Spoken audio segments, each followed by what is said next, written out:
Un policier gifle une fille noire. Au tribunal, puis, sa mère de la CIA entre et change tout. Elle filmait ce que personne n'osait regarder. Silencieuse, elle encaissa l'humiliation, la violence et la gifle. Mais ce que le policier ignorait, c'est que cette jeune fille noire aux yeux calmes n'était pas seule.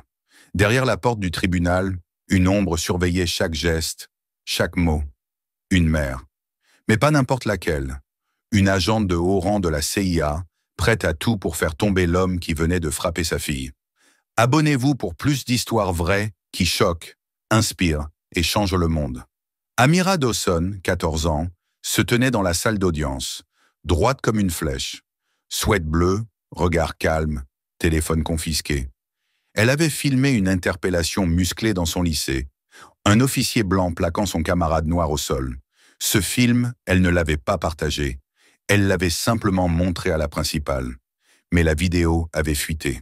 Et maintenant, c'était elle que l'on accusait de trouble à l'ordre public.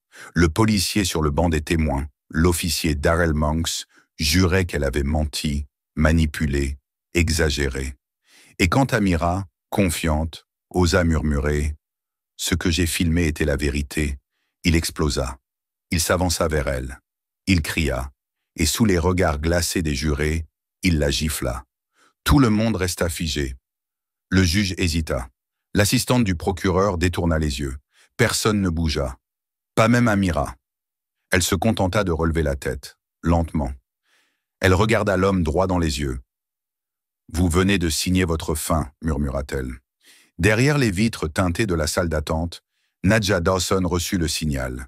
Son oreillette grésilla. « C'est fait, il l'a frappé ». Elle ferma son dossier, se leva et marcha vers la porte du tribunal. Mais Nadja n'était pas qu'une mère en colère. Elle était responsable des affaires internes de la CIA, spécialisée dans l'infiltration des réseaux corrompus de police. Depuis 3 mois, elle enquêtait discrètement sur Monks. Trafic de preuves, falsification de rapports, intimidation raciale. Mais il fallait un déclencheur, quelque chose d'irréfutable. Et il venait de le fournir lui-même, en plein tribunal, face caméra. La porte s'ouvrit. Les talons de Nadja claquèrent sur le sol du tribunal comme une sentence. Elle brandit une carte d'identification en cuir noir. Nadja Dawson, CIA. Un mandat d'arrestation est en cours d'exécution. Le silence se mua en panique. Monks recula. « Elle est une menteuse !» hurla-t-il. Mais une vidéo s'afficha sur les écrans du tribunal. La sienne. La gifle, le visage d'Amira, les jurés choqués.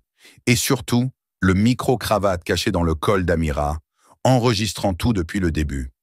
Le juge se leva, tremblant. « Monsieur Monks, vous êtes en état d'arrestation pour agression, parjure et abus de pouvoir. » Les gardes se ruèrent. Cette fois, c'était lui qui allait être jugé. 1 semaine plus tard, Amira retourna au lycée. Mais plus personne ne l'appelait la gamine à problème. Elle était devenue celle qui a fait tomber le monstre. Une salle du lycée fut renommée Salle Dawson, dédiée au courage civique. Et Nadja, elle disparut à nouveau dans les ombres. Mais avant, elle laissa une note à sa fille, glissée dans un livre d'histoire. « Parfois, le silence est une arme, mais toi, tu as choisi la vérité, et tu l'as rendue inarrêtable. » Abonnez-vous pour ne rater aucune histoire où les invisibles deviennent les héros.